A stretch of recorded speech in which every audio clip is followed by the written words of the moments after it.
Welcome to our final session of day 3 here at Athena. Very excited to be joined by Lloyds Banking Group and some of their amazing women in tech. I will pass over to Sarah now, who will do the introductions and facilitate the session for us. Thanks, Alex, and good afternoon, everyone. So yeah, we're super excited as Lloyds Banking Group to be sponsors of the Athena Hackathon, and I hope everybody's really enjoying the event. So as Alex said, I'm Sarah Milne, and I work in the Chief Technology Office at Lloyds, and I'm responsible for our technology skills agenda, particularly for engineers and aspiring engineers. As someone from a modern languages background who entered technology over 30 years ago, it's certainly provided me with a varied career in the UK and in Europe, and one that I can really recommend to anyone. So I'm a big fan of careers in technology. At Lloyds Banking Group, our purpose over the last few years has been to help Britain prosper, and more specifically as we go into 21, coming out of the pandemic, is to help Britain recover. And part of this mission is to support local economies and our commitment to building social purpose. And we've made a public commitment to increase our female representation, particularly at senior management level. So all super relevant to today's session. And we're going to do that in two halves. And the first half is going to be me talking to two fantastic leaders from Lloyds Banking Group, Jill Wiley and Jo Rees-Hayward. And I'm going to let them introduce themselves in a minute because they'll do a much better job of it than me. And the great thing about Jill and Jo, in my opinion, is they're both really down to earth, really approachable. So if you've got questions, then do fire away with them in the chat or whatever, and we will answer as many questions as possible. And they'll be massively authentic and tell you it how it is. So Jill, can I come to you first, just to do a little bit of an introduction about what you do at Lloyds? Yeah, sure. So I'm titled as a transformation director. What that actually means is in Lloyds Banking Group, we have our digital technology and change capabilities all within one function called transformation or group transformation. And we're organized in multidiscipline teams that allow us to focus on problems that we're solving in the clue in the title, in a transformational way. And my job within that is one of the executive team leading a group of people doing that. I've just actually changed jobs, would you believe, in the last fortnight. So, it sort of plays the part of the career journey we're all talking about. So never stand still. I'd got myself to a hugely comfortable place leading a bunch of fabulous people actually doing a grand job. And it was, I feel like I've been rumbled because I properly had my feet up for a little while they were all doing a brilliant job. And so the organization has pointed me at a very technology-led, futuristic ambition that we have to transform our business. And so now I'm firmly in the seat of leading that. So all very exciting career development for myself as well. Yeah, no, it's a super new move, and you'll definitely be doing what I've got on my t-shirts, which is engineering the bank of the future, Jill, definitely. Thanks for that. Jo, I know you're our proud exec sponsor of Women Connect Tech, but you do lots of other things as well. Tell us about that. Yeah, sure. So I'm the engineering director of two areas. One we call enterprise data.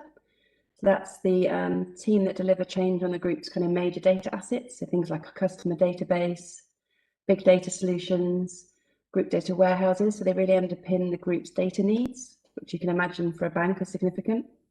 So that keeps me busy most of the time. And we've also got a team delivering really, I guess, transformational stuff with new technology, more akin to machine learning, robotics, speech text type products, thinking about how we transform the business and operational side of the group. So the job with enterprise data is very much taking a long-term set of platforms that underpin everything and transforming them to get them ready for the needs of the future, as well as managing the risks of today. And that's a big people and technology change process. A lot of upskilling as we move toward the cloud and start thinking about other engineering interventions.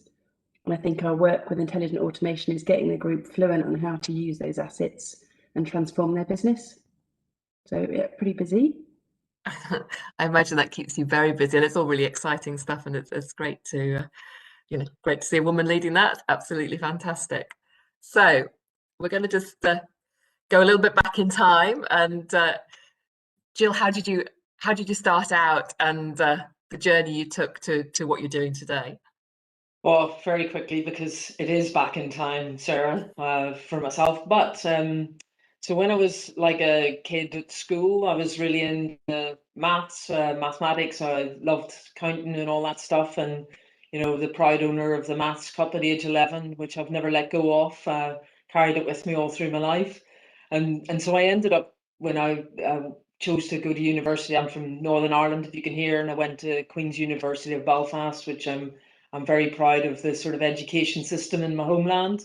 And when I went into uni, I was sort of into maths and geography and stuff like that. But they sort of were encouraging me to do another subject. And they actually suggested I do computer science, would you believe? I had absolutely no sight of it before then. It was pretty early days in technology at that point. And so as soon as I started, my goodness, I ditched everything else and I just straight on went into computer science and did pretty much every module I could get my hands on, and went through a 4-year degree, and I've stayed in technology all of my life since then, actually. So really loved it. Loved the thought of all of this automation and programming to solve complex problems. I love the sort of, I sort of, I've grown up in a very traditional way where I understood analysis. I did a lot of development in my early years. Then I did management techniques, and then I sort of moved into leadership, and all of it running right through it, Sarah, was how do you solve complex business problems? How do you really make impact through doing very technical things? Now, of course, I couldn't code to save my life today. However, I still really engage with all of our technicians, and Joe, actually on the panel, is someone who helps me really understand, keep topping up, and so that I can connect all of the things that we're doing in solving really sort of like impactful problems for our business. So that's why I've ended up in this leadership role as where I stand today. Really enjoy it, and it allows me. It's interesting because as I flew through my career, I ended up working in technology companies. I worked in product companies, and I worked in end users companies like Lloyds Banking Group or others, and a big data company as well. So although I haven't moved around loads, I've probably done 5 or 6 different big roles, 5 or so years in each of them, that have allowed me to get amazing insight either as a receiver of technology or as a driver of technology and product. So yes, I've sort of had that quite varied career all the way through. It's great, isn't it? And I think sometimes when I'm out doing careers events and things like that, you sometimes get a response of, oh, a bank. But when we unpack what Lloyds Banking Group's all about, with a third of the UK's economy goes through our systems every day, doing things. If you want to do something at scale, then kind of we're the folks to do it with, aren't we? Yeah, I'd say so. But even if you want to be really innovative, I think we run a lot of think tanks. We have people who are really utilizing some like really fantastic tech to help solve problems. And the one thing I would say is probably in the last, and I've been at the bank for over 4 years now, but I used to work here about 15 years ago and really enjoyed the experience, and so it was pretty easy to be enticed back. But the key reason for coming back into this great company was this experimental mindset. That's the thing that really sold me, actually, because what I see now is our technologists are able to genuinely experiment and learn and progress that into operationalized solutions, and that I think is a great way for people to also really develop. Definitely is, but no better way of learning than when something goes a little bit wrong and you want to, you remember those moments so well, at work and in life generally.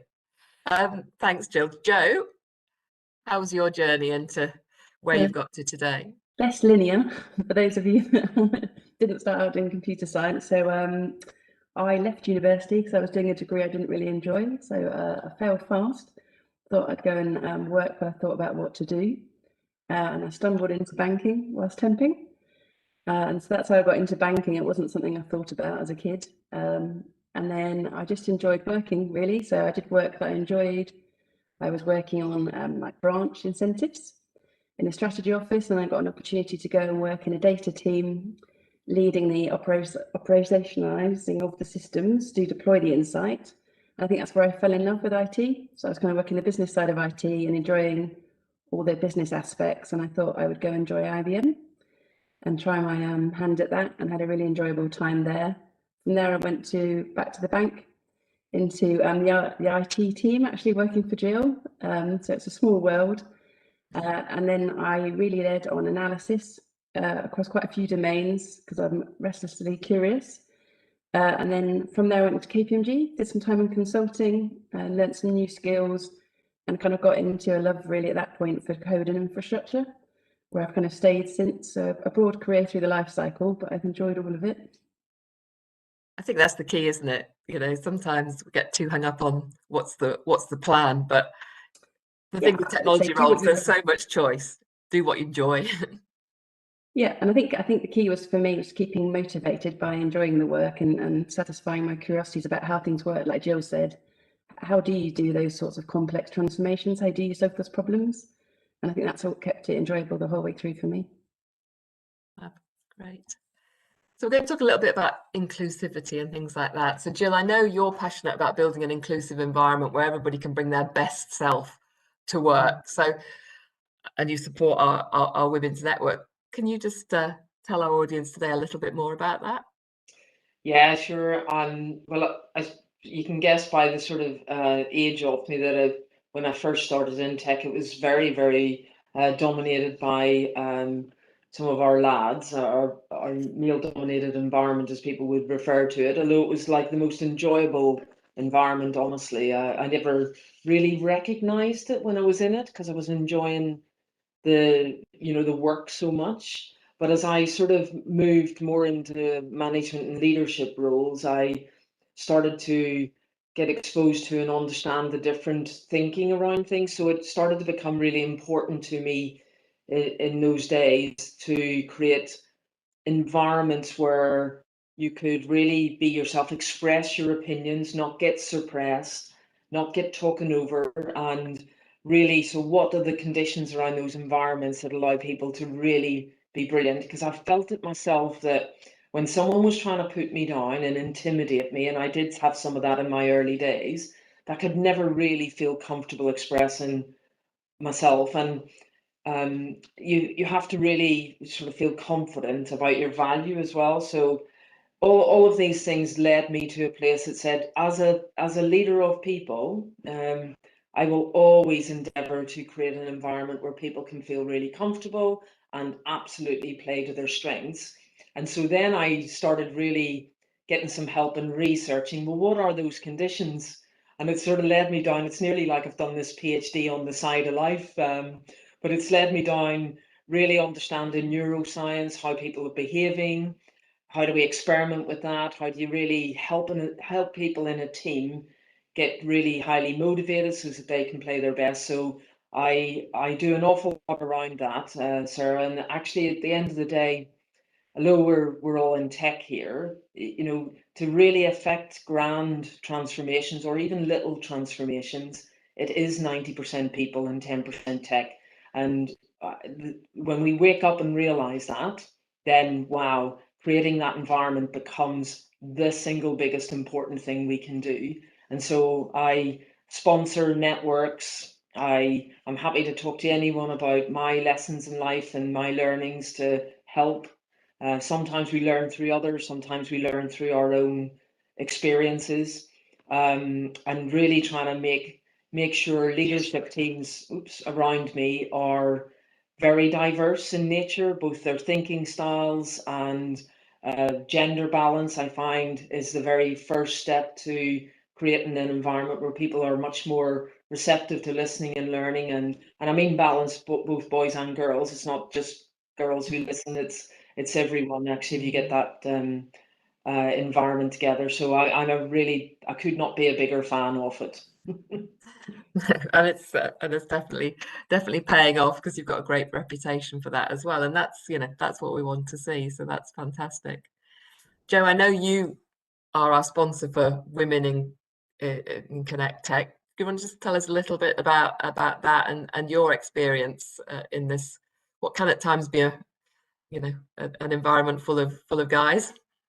Yeah, so Women Connect Tech is a community internal to Lloyds that's just trying to create an environment that will attract and, I guess, celebrate and retain women in data and technology, which it's not an easy thing to solve, but we're starting. I think that's part of me also being more visible as a senior leader to help inspire the team. Because I think a lot of our limitations in engineering is a lack of belief that you can be senior and female, or that you can have no life if you're a senior female. So I have a life. I enjoy work and I enjoy being out of work.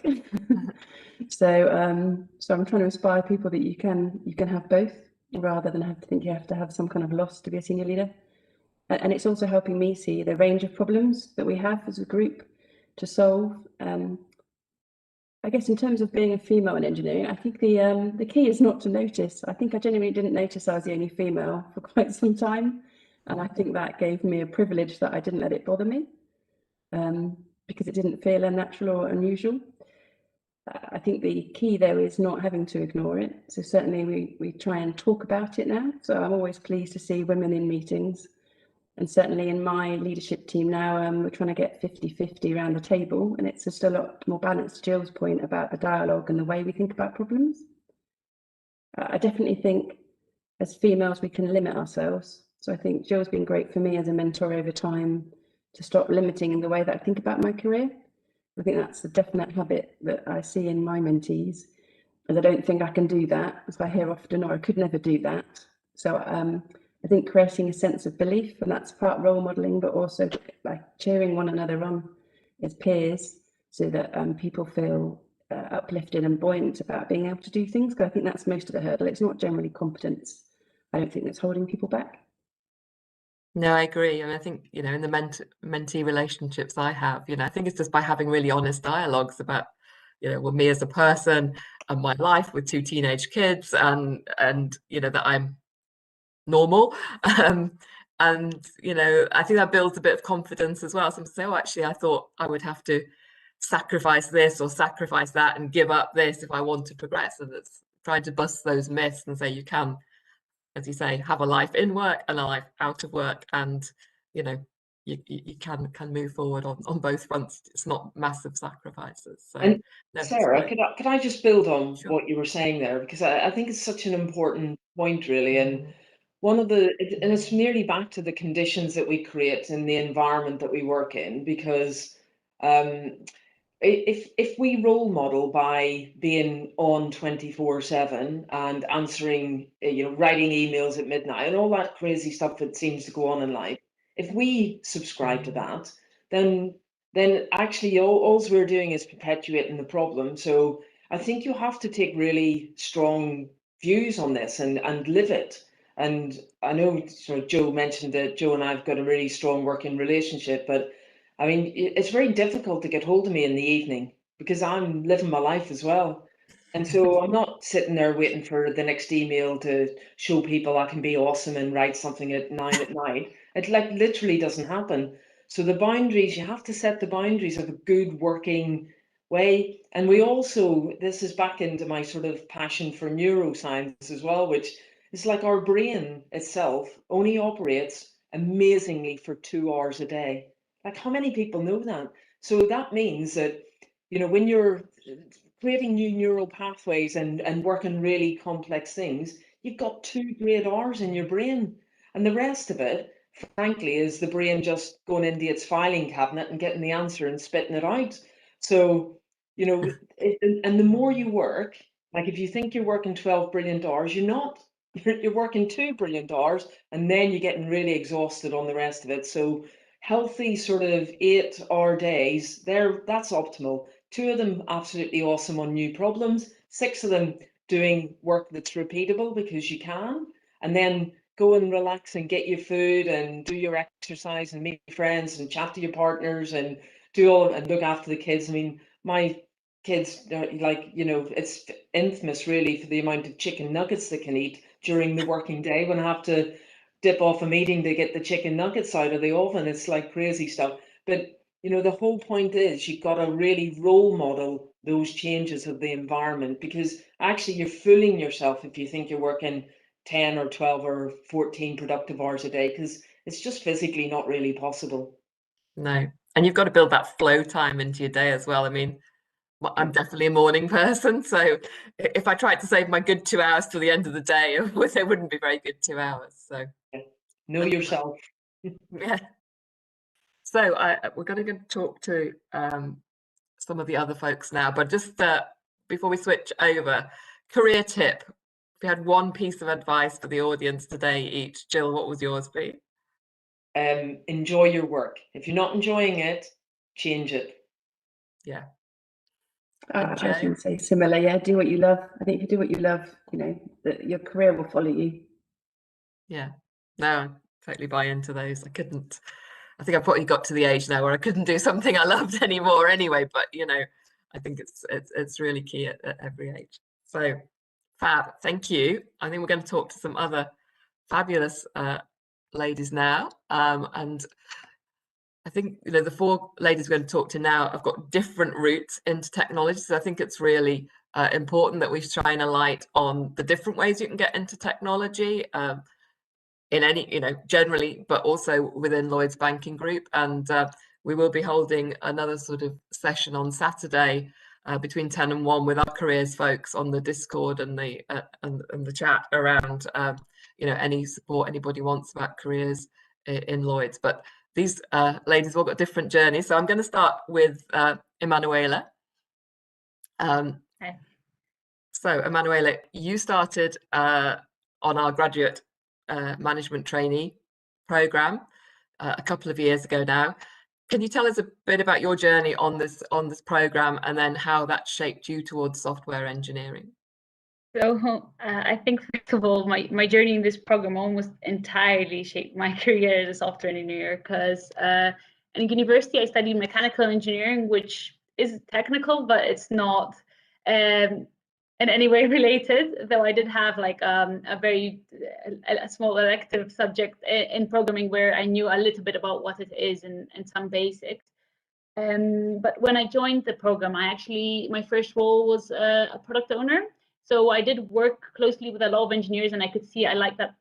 I like the product owner role, but I wanted to go into something more technical, and I could see that by working with my team and being exposed to that work. But I'm not gonna lie, initially I was quite scared of making that leap from a more management job to a software engineering job, especially because I didn't feel like I had the background or the skills, and that's, I think, where there were 2 crucial factors that really kind of pushed me towards it. The first thing is that the program offered like an MSc option, which had like a software engineering specialism, and I felt much more safe rotating to a software engineering role because of that, as I knew that alongside my practical experience, I will gain the theoretical background and like learn things in my own time, like design batches and all that kind of stuff, and been given the time. And I think the second thing was having finding a manager that actually was really willing to support my learning. And I think the rotational nature of the program as well allowed me to be exposed to different parts of the bank. And in terms of my software engineering career, that was important because I was part of the Software Engineering Center of Excellence team, which essentially is about helping our fellow engineers across the bank. But then I also rotated to a delivery team, which is actually delivering products for our customers. And in both of those teams, as an engineer, you learn completely different skills. And in the essential team, you learn how to have like a wide lens to understand the technology roadmap, to understand the challenges the engineers face, as how can you improve the landscape within the bank. And then on the other hand, in a delivery team, you learn how to work with other engineers and products, which is a whole different experience. And you also learn how, well, you have a much more narrow focus, but then that product that you deliver becomes kind of your baby, and you're so proud of letting it fly. So yeah, I think that kind of sums it up. No, that's great. No, that's fantastic. And actually, because we've got a brand new software engineering graduate scheme starting this autumn with 15 graduates, and we are actually going to do similar to your model. You know, they're going to start their first placement in the Chief Technology Office and kind of learn about the centre and how we do things here, and then rotate into the different areas. And I think that sort of blend will be super based on your experience, you know, when you were with us as well. So that's great. Thank you. I'm going to go to Katarina next. So you're more in the data science area. So tell us a little bit how you became a data science manager. So bumpy road has many backgrounds that I hear now, and it's quite comforting because it's actually quite common. And I think I always saw my professional career as almost like a scientific experiment, because I did actually trial and error a couple of things throughout my path. So when I went to uni, I only knew one thing. I loved science, I loved physics, I loved math. And I ended up joining biomedical engineering and doing my master's in biomedical engineering. And across the engineering course, I fell in love with computer science. And I ended up doing a PhD in computer science, and machine learning actually arrived in my life mostly as a tool. I never saw that. I was working in computer vision, and machine learning was one of the tools that we had available for facial recognition, sentiment analysis, and all these kind of things. But we did have all the other tools that we could use. And it was kind of funny because data science was not a thing at that time. So it's kind of, it's still quite a young field, and there's many definitions in different companies. Data science means completely different things. So I started working in computer vision, and throughout several experiences during different companies and different internships, being a graduate, etc., jumping around, I understood exactly some points that Yil was mentioning. The job is not only about project delivery, data science delivery, engineering delivery. It started to be so much more about people and people development, inclusion, diversity, mental health, making sure that our teams operate in the right way. And this actually ended up, and I see the role that I play right now is mostly a fine balance between these two things. Focusing on the technical delivery, and I'm really passionate about that, especially when we merge data science with software development, because it's still my background. So I still love that connection and how we integrate all the different components and ended up actually with a robust system that works, and we can go sleep and it still works. But at the same time, I think having this balance where I can focus 50% of my time looking after my teams, making sure that they are working well together, and also on our great graduate schemes where we actually give other people opportunity to actually do this trial and error themselves and get these specialization and understand what they like or don't like through different roles that they play within the team. I think we ended up actually providing this, and this is almost taking different jobs. So we actually had to jump around through these different jobs to get this kind of experience, and it's really great that we can provide this at the bank.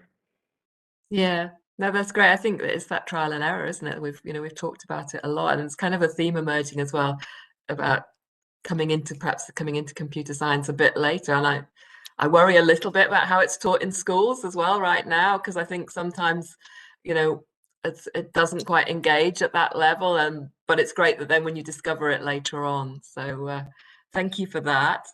I'm going to talk to Tasmia next, and you've come down a different route, because I know you're now in your 4th year of your degree apprenticeship here at Lloyds, and I'm always very excited about degree apprenticeships. I'm quite excited about apprenticeships full stop, as my younger son will probably vouch for. Thinking apprenticeship would be great. So Tasmia, tell me a little bit about life on the apprentice scheme. Sure. So I joined the bank on the degree apprenticeship. Prior to that, I'd done an access to IT course. So that was a 2-year course, which was packed into 1 year, and it was full of assignments, exams, deadlines. So that's where I kind of realized that this is what I want to do. I want to go into technology, IT, computing. And then I applied for universities, and I got accepted by King's College.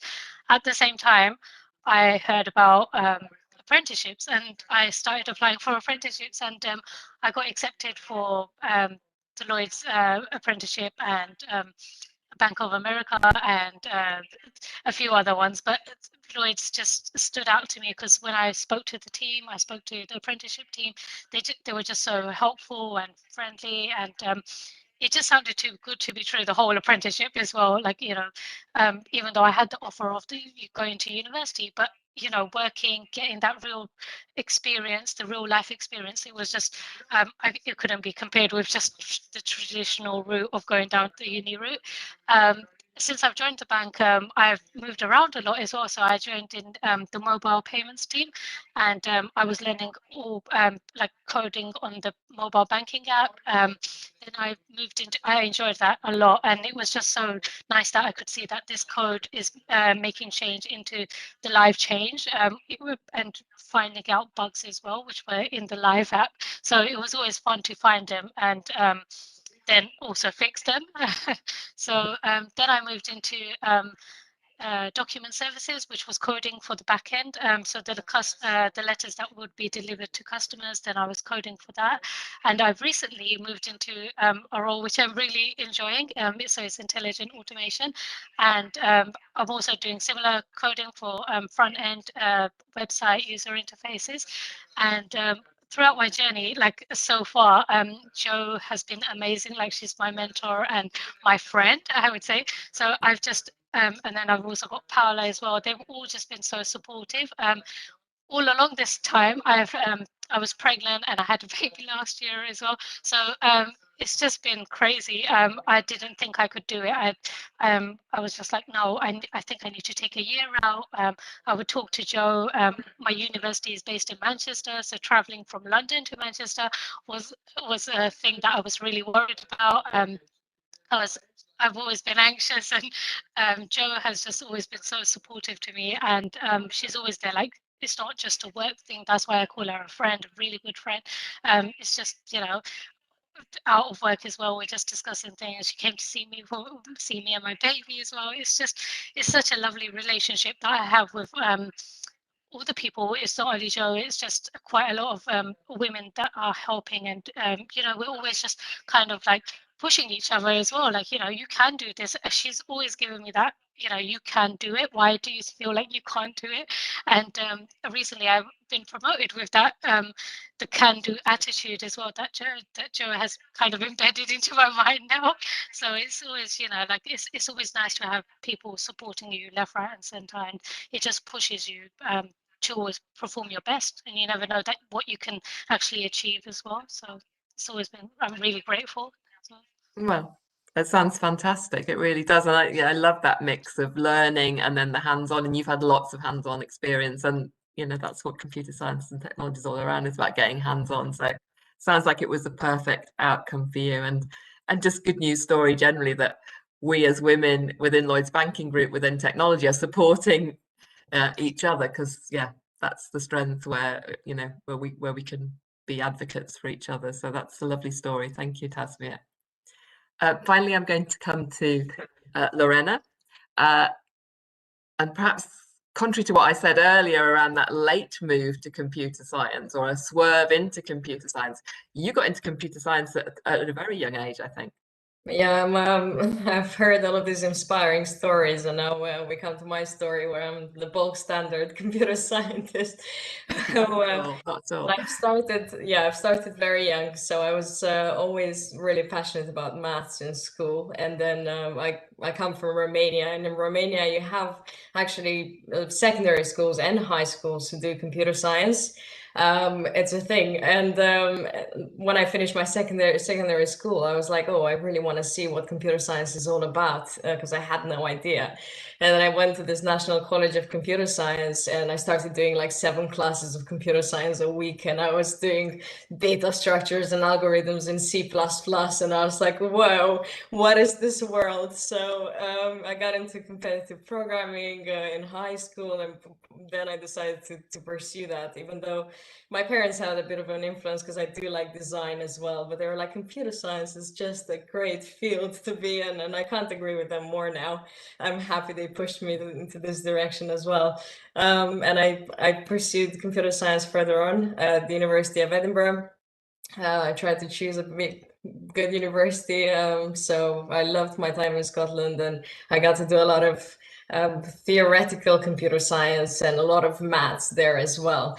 And then I finished that and joined Lloyds Banking Group and the grad scheme, and I was thrown into this risk analyst role in PFFC, which was, well, what's going on? But again, it was great because it just gave me this understanding of all of the IT systems of the bank, coming from university where you just do this small assignment on a small piece of work, and then suddenly seeing 120 payment system for one bank. You're just overwhelmed, and that was an incredible experience, and I really enjoyed my time looking at risks and talking to the cyber teams and understanding how to translate like pen testing results to stakeholders and so on.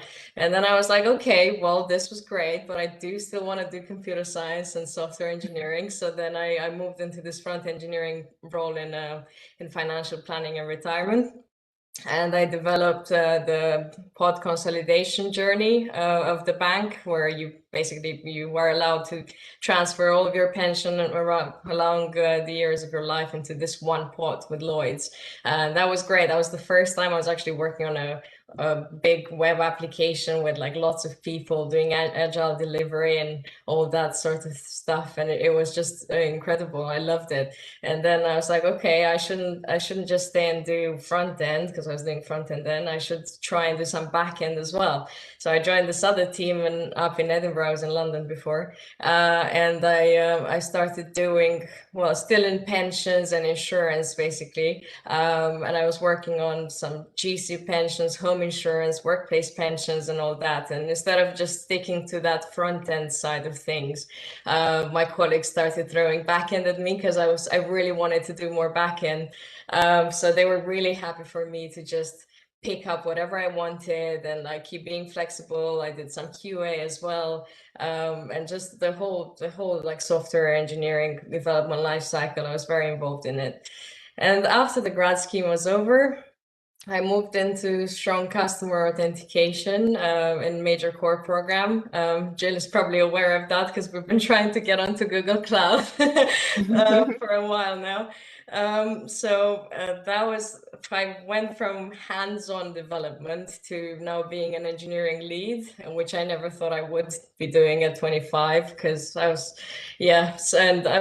just thought I would give it a shot. You never know if you like it or not, and I really, really enjoy it. I think it's a part of me that I had never explored, and it's given me a lot of empowerment to say this. Really empowered me as a female in tech to be able to have this sort of conversations with much older, strong male characters around me, and it's been really good. And I love the fact that in Lloyds you can just apply and get a role, being a young female, and yeah, I just urge everyone to do it. I thought I would never be able to, at least not until I was 35, 45, or later on in life. But you can, if you just put your mind to it, you can. Well, that sounds amazing. I'm actually blown away by all 4 stories. I think it's just a great variety of routes into technology, but it shows the variety again. As I said at the start, I feel a little bit like second-class citizen now with my modern languages degree that I did. I ended up in tech, but it's still open to everybody, right? You can change at any time, and you've all had really, really awesome journeys, and I just hope that continues, and we can continue to support you with those things. I don't know, Jill, Joe, whether you want to come in on any of those stories. Yeah, I want to actually everyone on the call to come and work with me on Voyager. Actually, you'll need it. yeah, I feel really inspired, and actually, it's incredible, those stories. And I must admit, I sort of wish I'd got this on tape to play to my two sons who are around that sort of age of thinking about their careers, because I am pretty sure they would be really inspired by all four of you, actually. Definitely. Yeah, well, I can't steer mine away from arts and humanities, so I'm really uphill struggle, but I think it does come back down to how it's taught in schools. So I'm really interested in certainly the Romanian experience. Wow, that specialization so early, there's some things there. Well, it is amazing. I hope we'll get a tape from this session to be able to put on our Reboot TV channel or one of those, so that we can share it with others, because it is amazing. You've all four of you have had amazing journeys so far. What are your tips then? We heard from Joe and Jill around their sort of tips around do things that make you happy. Have you got any specific tips? Let's start with you, Lorena. I can see you on the left-hand side of my screen, so I'm going to ask you first. As I said just now, I think just don't shy away from going into the role that you want to go into. No matter what experience you have, what your CV says, or what the job application says, just try. You never know how you fit in. You never know what they're looking for. And I think the spotlight now really is on female in engineering. And all you have to do is reflect your worth, and you're just going to get in, you're going to start shining. So just go for it. Go for it. That sounds like a great tip. Tasmia. Yep.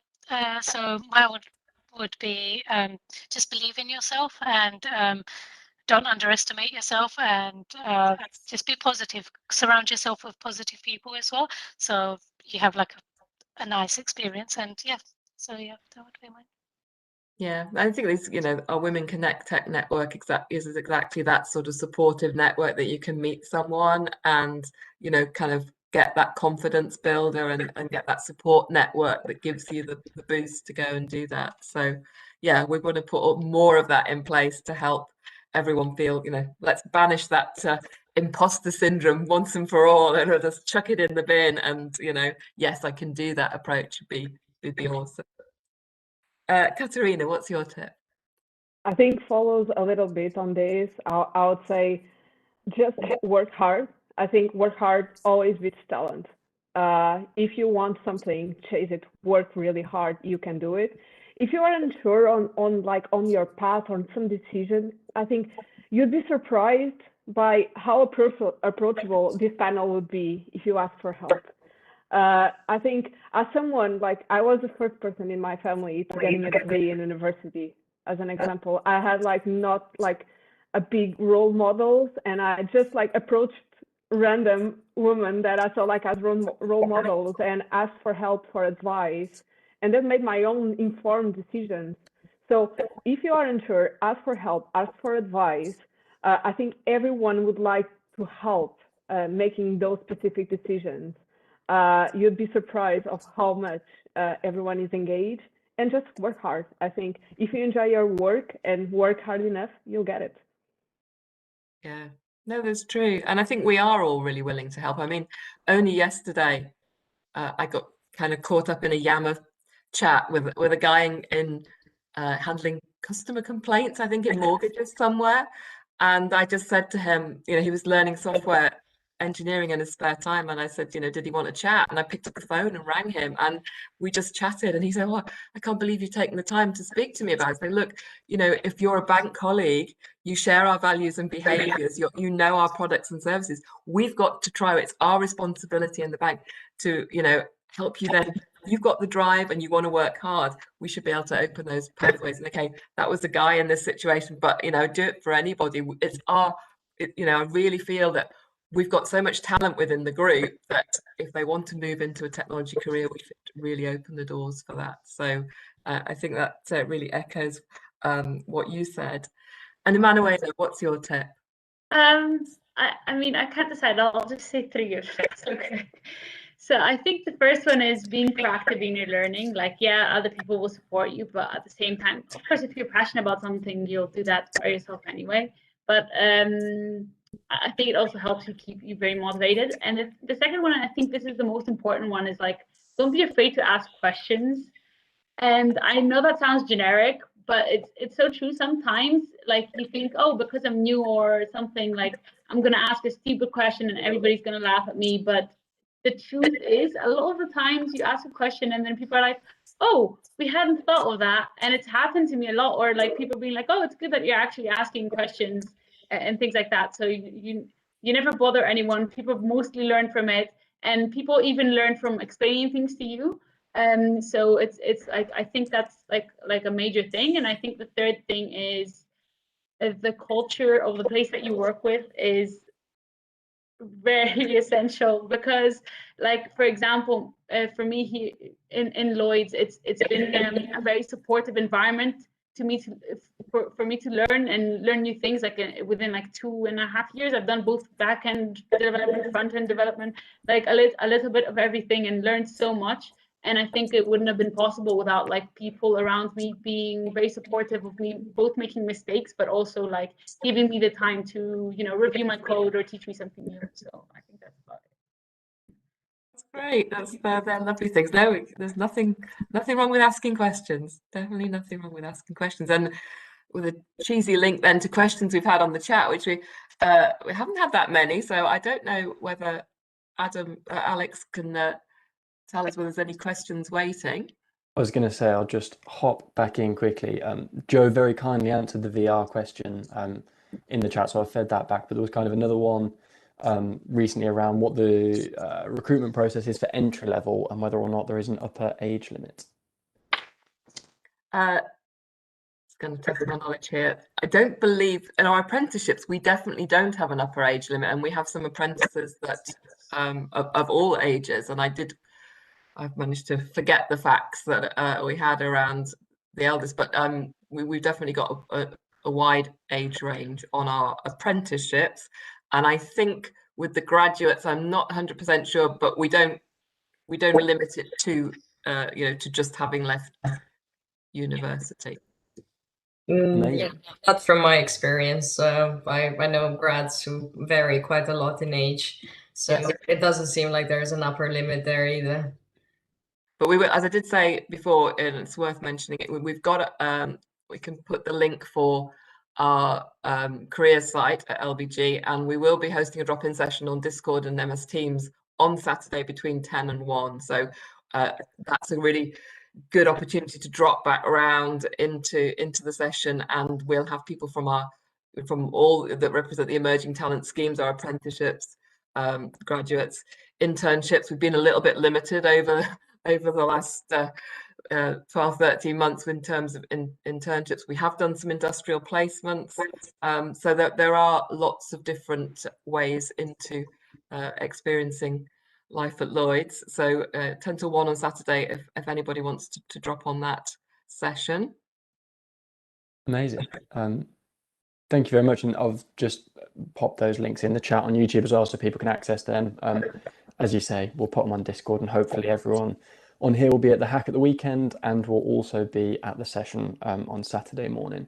I think just while we wait to see if there's any more kind of questions that flood through at the end, just want to say a massive thank you to everyone on the call, because that, for me, everything we're trying to do with Athena, I think, has been summed up pretty well in this call.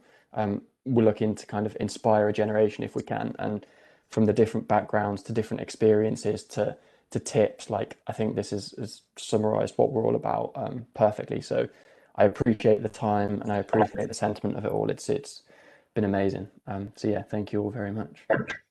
Well, you're more than welcome. We're more than delighted to do it, and we love Athena. And I'm sure the folks taking part are really getting the benefit of getting hands-on with technology in a fun and supportive way, and that's, for me, is just a great experience, and hopefully will inspire them then to kind of go on and make it their day job if it's not already. Awesome. So from my point of view, I just want to thank our awesome panelists today. So Jill and Joe, thank you for sharing your leadership perspective, and to Emmanuelle, Katarina, Lorena and Tasmia, thank you for sharing your journeys, because I feel inspired from them. So I'm going off into my evening. I'm going to down tools, but I'm going to have a smile on my face thinking about how great opportunities there are at Lloyds Banking Group, and that you're grabbing them with both hands. So thank you very much indeed. Thank you. Thank you very much, everyone. Thank you. Bye. Bye-bye. Bye. Thank you.